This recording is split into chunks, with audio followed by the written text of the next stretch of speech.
હાંડવો એ એક એવું ફરસાણ યા રેસીપી છે જે દરેક ગુજરાતીના ઘરમાં 12 મહિના બનતું હોય છે. તો ઉનાળામાં મોટે ભાગે દૂધીનો યુઝ કરીને બનાવતા હોઈએ છીએ અને શિયાળામાં આપણે દરેક ભાજી વેજીટેબલ્સનો ઉપયોગ કરીને બનાવતા હોઈએ છીએ, પણ બનતો જ હોય છે.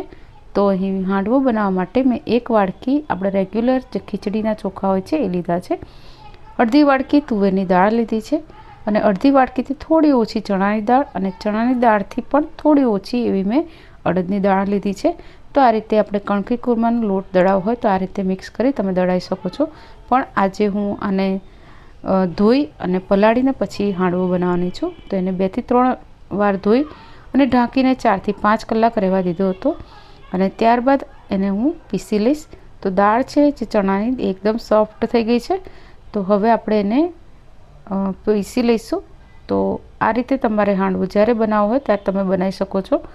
તો આપણે 2 વાર એને પીસીશું, થોડું થોડું લઈને જે આપણે દાળ ચોખા છે એને, અને બંને વખતે આપણે એની અંદર દહીં અંદર ઉમેરી અને પછી પીસી લઈશું. તો અહીં લગભગ મેં 5 મોટી ચમચી ભરી અને દહીંનો ઉપયોગ કર્યો છે. તો અહીં દહીં એકદમ ખાટું હોય તો વધારે સારું, આથો છે એ સરસ આવશે. અને આપણે જે આ બેટર છે એને થોડું કકરું દળવાનું છે. અને બસ હવે આ જે બેટર છે એને 1 થી 2 મિનિટ આ રીતે મિક્સ કરીશું અને એની અંદર આપણે ચપટી મેથી જે આખી આવે છે, મેથીના દાણા એ અંદર ઉમેરી દઈશું, જેથી આથો છે એ સરસ આવશે. અને અત્યારે તમારે ના અંદર ઉમેરવી હોય તો તમે દાળ ચોખા પલાળો એ વખતે પણ તમે અંદર ઉમેરી શકો છો. હવે 5 થી 6 કલાક એને તડકામાં રાખ્યા પછી એકદમ સરસ રીતે આથો આવી ગયો છે. તો ઉપરનું લેયર હોય છે એનો કલર જ ચેન્જ થઈ જતો હોય છે જ્યારે આપણે આ રીતે આથો લાવતા હોઈએ છીએ ત્યારે. તો નીચેથી પણ સરસ આથો આવ્યો છે અને ઘણીવાર વધારે આથો આવી જાય છે ત્યારે એકદમ જાળી જાળી અંદર પડતી હોય છે. તો અહીં કદાચ મારું દહીં છે થોડું ઓછું ખાટું હતું એટલે એટલો બધો આથો આવ્યો નથી. તો અહીં આપણે સ્વાદ પ્રમાણે મીઠું લીધું છે, અડધી ચમચી હળદર અને 2 ચમચી મોટી ચમચી મેં અંદર ખાંડ નાખી છે. તો હાંડવો છે એમાં ગળ પણ જરૂરથી નાખવાનું, તો જ હાંડવો છે ટેસ્ટી લાગશે. તો આજે આપણે હાંડવાને કુકરમાં અથવા ઓવનમાં નથી બનાવતા, પણ હું એક કેક ટીન છે મારી પાસે, એની અંદર બનાવવાની છું અને આપણે ગેસ ઉપર જ બનાવવાના છે કઢાઈમાં. તો આ જે કેક ટીન છે એને સારી રીતે આપણે તેલથી ગ્રીસ કરી લઈશું. પહેલાં કોઈ જગ્યા છૂટવી ના જોઈએ એ રીતે આપણે તેલથી ગ્રીસ કરી અને પછી એની અંદર આપણે લોટથી ડસ્ટ કરીશું, લોટને ડસ્ટ કરીશું. અને એ રીતે આપણે જ્યારે કેક બનાવતા હોઈએ છીએ અને આપણે ટીનને રેડી કરતા હોય છે એ જ રીતે આપણે ટીન રેડી કરવાનું છે. અહીં અંદર જે મેં લોટ અંદર લીધો છે એ આપણો નોર્મલ જે રોટલીનો લોટ છે એ જ છે. અને હવે બસ એને આપણે જે એક્સ્ટ્રા લોટ છે એ બધો જ આપણે કાઢી લઈશું. તો તમે જોઈ રહ્યા છો સરસ રીતે તેલ અને લોટ છે એ બધી જગ્યાએ લાગી ગયો છે. તો હવે આપણે મસાલા કરીશું. તો અહીં 2 થી 3 ઇંચ જેટલું આદું લીધું છે, સાથે 3 થી 4 મેં મીડિયમ તીખા મરચાં અને 3 થી 4 તીખા જે લવિંગિયા મરચાં આવે છે એ લીધા છે. અને આદું અને મરચાંને આપણે ક્રશ કરી લઈશું. તો અહીં તમને લસણ નાખવું હોય તો તમે નાખી શકો છો. આ સાથે આપણે દૂધીનો હાંડવો બનાવવાનો છે. તો અહીં મેં 250 ગ્રામ દૂધી લીધી છે અને ધોઈ એની છાલ કાઢી અને આ રીતે એને છીણ છે એ કરી લઈશું. તો આપણે મોટેભાગે શિયાળામાં દરેક ભાજી અલગ અલગ ભાજી અને વેજીટેબલ્સનો ઉપયોગ કરતા હોય છે અને ઉનાળામાં આપણે દૂધી છે સરસ મળતી હોય છે તો આપણે દૂધીનો હાંડવો બનાવીએ છીએ. અને દૂધી નાખીને હાંડવો બનાવીએ તો એકદમ સોફ્ટ બને છે. તો બધું મિક્સ કર્યા પછી એનો વઘાર કરીશું. તો વઘાર માટે આપણે 4 થી 5 મોટી ચમચી તેલ લઈશું. અહીં સિંગ તેલનો ઉપયોગ કરશો તો વધુ સારું છે. અહીં 1 ચમચી રાઈ નાખી છે, રાઈ તતડે એટલે 1 સૂકું લાલ મરચું, 3 થી 4 લવિંગ નાખ્યા છે. એની સાથે સિંગદાણા અને મીઠા લીમડાના પાન છે એ પણ વઘારમાં મેં ઉમેરી દીધા છે.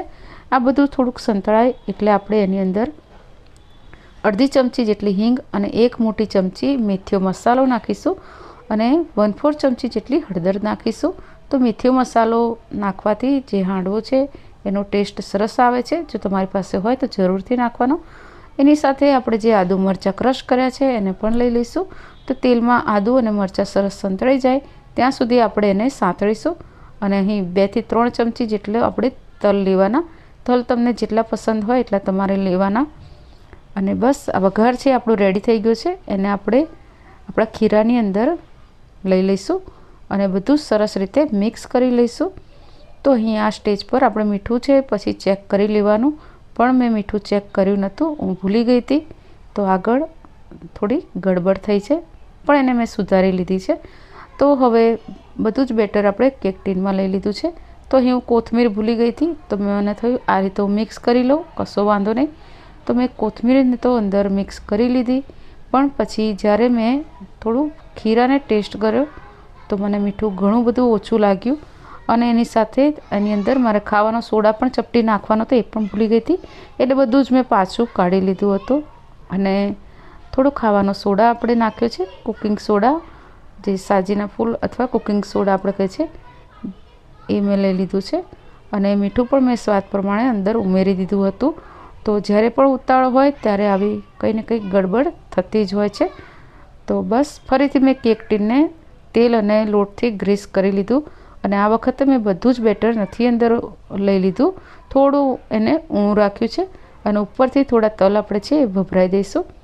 અને બસ હવે આપણે એને આ રીતનું, મારી પાસે મોટું લોઢિયું છે એલ્યુમિનિયમનું, એની અંદર મીઠું મૂકી અને એની અંદર એક કાંઠલો લીધો છે મેં, 1 ઇંચ ઊંચો છે કાંઠલો. એની ઉપર હું આ કેક ટીનને મૂકી દઈશ. અને આ જે કઢાઈ છે મેં એને લગભગ 10 મિનિટ પહેલાં જ મેં એને ગરમ થવા માટે મૂકી દીધી હતી. તો આ રીતે જ જ્યારે આપણે ઓવનમાં હાંડવો બનાવતા છે, ઓવનને પ્રીહીટ કરતા હોય છે, એ રીતે કઢાઈને પણ પ્રીહીટ કરવાની. અને બસ એને ઢાંકી અને આપણે થવા દઈશું. તો લગભગ 30થી 35 મિનિટ થઈ. એના પછી મેં ચેક કર્યું તો હાંડવો છે એ ચારે બાજુથી સરસ ચડી ગયો છે, પણ વચ્ચેથી હજુ કાચો છે. તો જ્યારે પણ આ રીતે તમે હાંડવો બનાવશો તો એ ધારોથી ચડતો લાસ્ટમાં વચ્ચેથી ચડશે.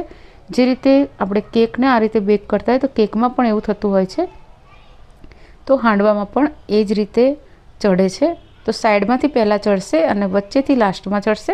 એટલે આપણે વચ્ચેથી ચેક કરવાનું, વચ્ચેથી ચડી જાય એટલે આખો હાંડવો આપણો બની ગયો એવું સમજવાનું.